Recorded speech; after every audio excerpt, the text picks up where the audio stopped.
Welcome back to the Deep Dive. Today, we're digging into a fascinating section of the source material, Joshua 19, verses 1 through 23. Right.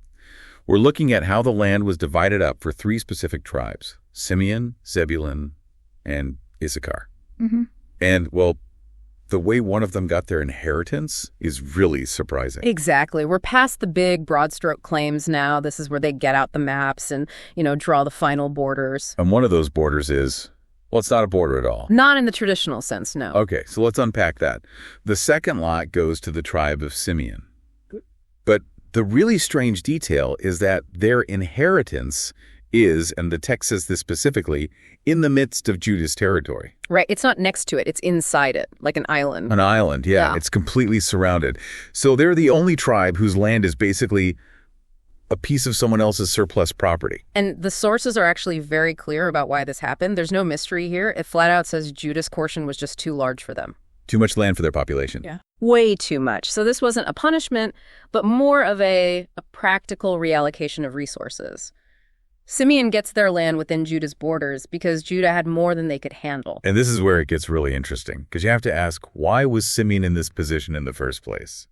And the sources give us that context. They do. Simeon was once a powerful tribe, but their population had just plummeted. We're talking a 63% decline, which is documented in the second census. It's a catastrophic drop. Wow. And it's linked to a period of, some really poor choices and idolatry. It weakened them so much they couldn't hold their own territory. But even with that massive drop, provision was still made for them. They weren't just cast aside. Not at all. They received 13 cities, including really key places like Beersheba and Ziklag, plus another 4 on top of that, so 17 locations in total. All inside Judah's land. All inside Judah's land, a safety net, essentially. Okay, so now for contrast, let's look at the next two, the third and fourth lots. Right, the more standard divisions. The third lot goes to Zebulun.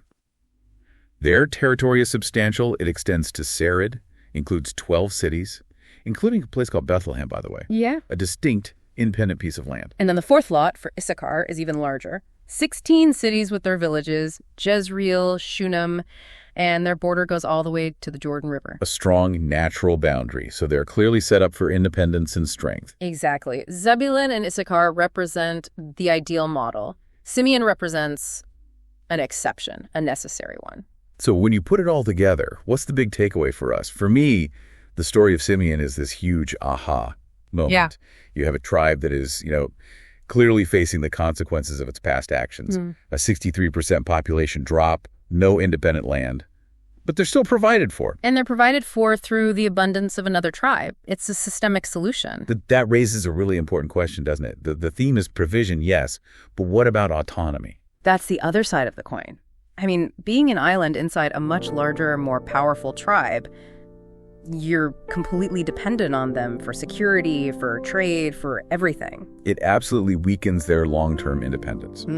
So was this arrangement just a gift, or was it also a strategic move that basically guarantees Judah will eventually just absorb Simeon? It's a resource management strategy, not just a moral lesson. The facts on the ground show that Simeon survived, but it was a dependent survival. So we saw two tribes get strength in strategic real estate, and one tribe gets, a lifeline, but a lifeline with strings attached. Right. Failure had consequences, but the overall system was designed to prevent a total collapse. So here's a final thought to chew on. Think about that long-term cost.